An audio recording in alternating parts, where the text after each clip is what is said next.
हरे कृष्णा, राधे राधे। दोस्तों, आज जो मैं कथा लेकर आई हूँ उसमें श्री कृष्ण का नाम लड्डू गोपाल कैसे पड़ा, इसी के बारे में आज हम चर्चा करेंगे।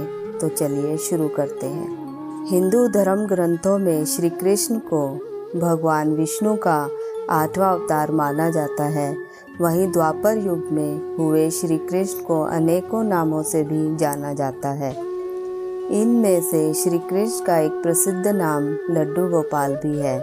श्री कृष्ण की महिमा से जुड़ी एक दिलचस्प कथा आज मैं आपको बताने जा रही हूँ, जिसके बाद से ही उनका नाम लड्डू गोपाल भी पड़ा।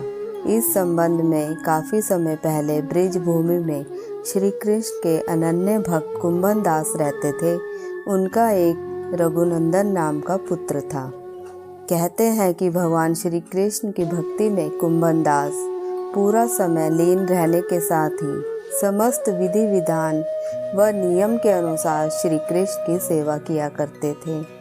यहाँ तक कि उन्हें कहीं जाना भी होता था तो वे भी श्री कृष्ण को छोड़कर अन्य कहीं नहीं जाते थे। उनका मानना था कि ऐसा करने से श्री कृष्ण की सेवा में कोई विघ्न उत्पन्न हो सकता है। ऐसा करते हुए उन्हें कई साल बीत गए।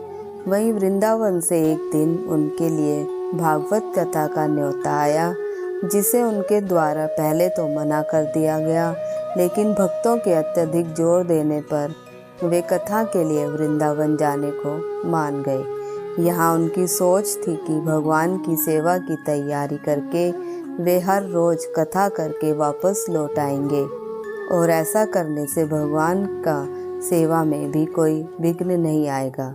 फिर भागवत कथा के लिए जाते समय उन्होंने अपने पुत्र रघुनंदन को समझाते हुए कहा कि वो भोग तैयार कर चुके हैं और रघुनंदन को बस ठाकुर जी को समय पर भोग लगा देना है। इसके बाद कुंभन दास भागवत के लिए चले गए। कुंभन दास की अनुपस्थिति में उनके आदेश के अनुसार कुंभन दास के पुत्र रघुनंदन ने ठीक निश्चित समय पर भोजन की थाली श्री कृष्ण जी के सामने रखी और उनसे सरल मन से आग्रह करते हुए कहा कि ठाकुर जी आओ और भोग लगाओ। रघुनंदन के बाल मन में यह विचार था कि श्री कृष्ण आकर अपने हाथों से भोजन करेंगे, लेकिन श्री कृष्ण जी नहीं आए। इस पर रघुनंदन ने बार बार श्री कृष्ण जी से आग्रह किया, लेकिन भोजन तो वैसा ही रखा रहा। यह देखकर रघुनंदन दास उदास हो गए और उन्होंने रोते हुए पुकारा कि ठाकुर जी आओ और भोग लगाओ। जिसके बाद ठाकुर जी मूर्ति से एक बालक का रूप धारण करके बाहर आए और भोजन करने बैठ गए। श्री कृष्ण जी को भोजन करते देख रघुनंदन बहुत खुश हुआ।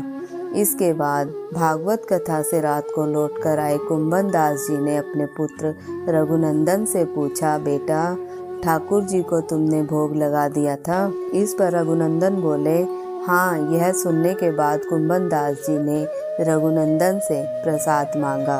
इस पर रघुनंदन बोले कि ठाकुर जी ने सारा भोजन खा लिया है। इस पर कुंभन दास जी ने सोचा कि रघुनंदन ने भूख लगने के चलते सारा भोजन स्वयं ही खा लिया होगा। लेकिन इसके बाद तो ये हर रोज की स्थिति हो गई कि भोजन की थाली लगाकर कुंभन दास जी आते और रघुनंदन ठाकुर जी को भोग के लिए आग्रह करते। श्री कृष्ण वहां आकर भोजन कर लेते। वहीं कुंभन दास जी वापस आकर रघुनंदन से प्रसाद मांगते तो रघुनंदन कहते कि ठाकुर जी ने सारा भोजन खा लिया है। हर रोज होने वाली इस प्रक्रिया के बीच कुंभन दास जी को शक हुआ कि उनका पुत्र रघुनंदन झूठ बोलने लगा है। ऐसे में एक दिन कुंभन दास जी कहीं बाहर नहीं गए और लड्डू बनाकर थाली में सजाने के बाद छिपकर यह देखने लगे कि रघुनंदन क्या करता है।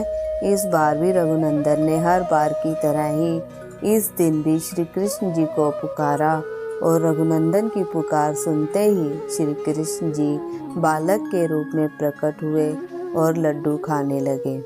कुंभन दास जी ने जैसे ही यह दृश्य देखा, वह दौड़ते हुए आए और बालक के रूप में आए श्री कृष्ण जी के चरणों में गिर गए। इस समय ठाकुर जी के एक हाथ में एक लड्डू और दूसरे हाथ में दूसरा लड्डू मुख के समीप ही था और वह मुख में जाने ही वाला था कि वे जड़ हो गए। इस घटना के बाद से ही श्री कृष्ण की इस रूप में भी पूजा की जाने लगी और यहीं से वे कहलाए लड्डू गोपाल। तो दोस्तों, आपको ये कथा कैसी लगी प्लीज़ आप कमेंट बॉक्स में लिखकर ज़रूर बताएं और मेरे चैनल को लाइक शेयर एंड सब्सक्राइब ज़रूर करें। तो चलिए मेरे साथ महामंत्र का उच्चारण करें। हरे कृष्णा कृष्णा कृष्णा हरे हरे, हरे राम राम राम हरे हरे।